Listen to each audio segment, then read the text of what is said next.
I want to talk a little bit about what a Caesar cipher is. A Caesar cipher is a very simple encryption and decryption technique. The easiest way to talk about it is to look at an example of one. So here is an encrypted message using a Caesar cipher.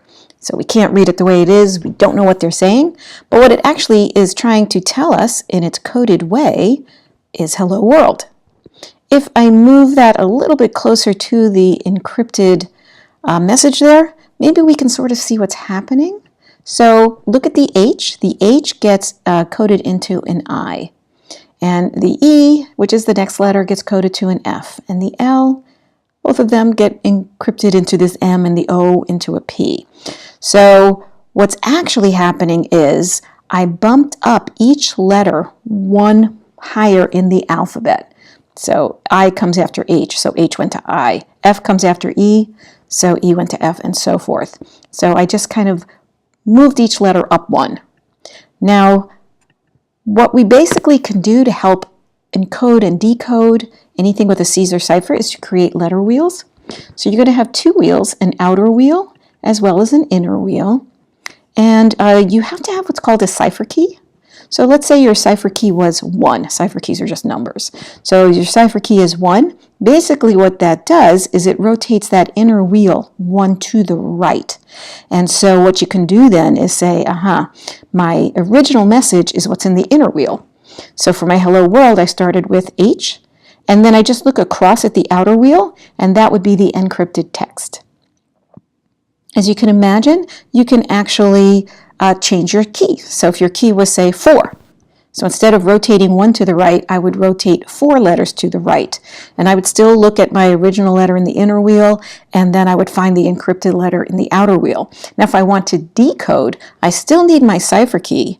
So if my cipher key here is 1, I'm going to put it in the position it is, but now I'm going to start with the outer wheel. So I have an I, and then you look at the inner wheel to see how to decrypt or decode that message.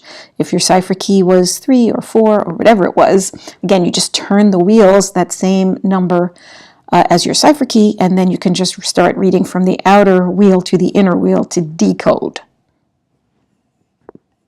Now that we're familiar with what a Caesar cipher is, let's look at a way we could do this in Scratch, and multiple different ways. So I took a very easy way of doing it. So as always, yours will be better. But so here's what I've got here. Here's my Scratchy. So this little button here, it's a toggle, and it tells you whether you're in encryption mode or decryption mode. So I have one project that handles both. So if I'm in encryption mode, I'm going to encrypt a message by clicking here.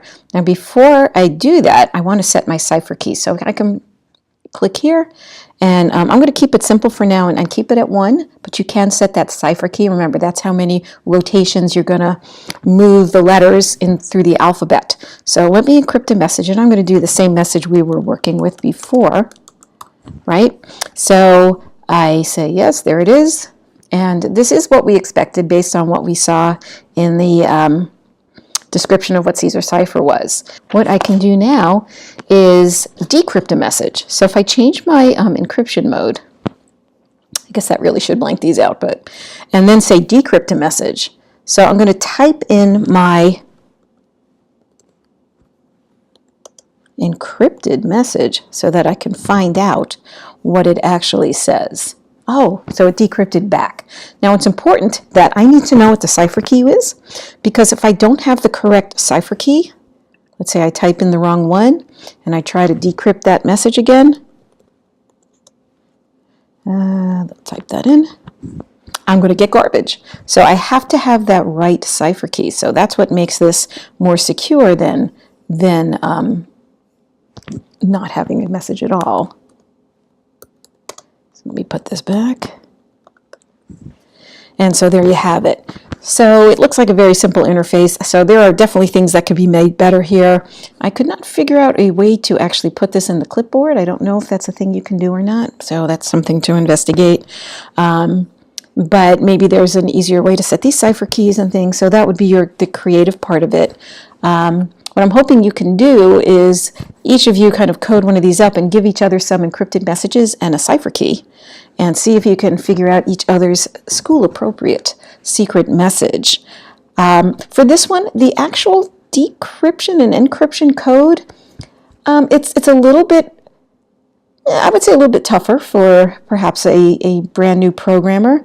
I would like you to remember that we did get a video and a lesson on working with character strings, and I will hopefully be able to put a little link for that in this video. So if you want to rewatch that and see where you can find a project that also will illustrate how to manipulate strings. I think what I'm going to do though is I'm going to make my code public for you. So if you're really having trouble with the actual encryption, decryption, I may make that available. However, if you are an experienced scratcher and coder, I'm going to challenge you to try it first without looking at how it works. Because I think it'll have a lot more satisfaction if you can work it out yourself. So anyway, as always, happy coding, and thanks for watching.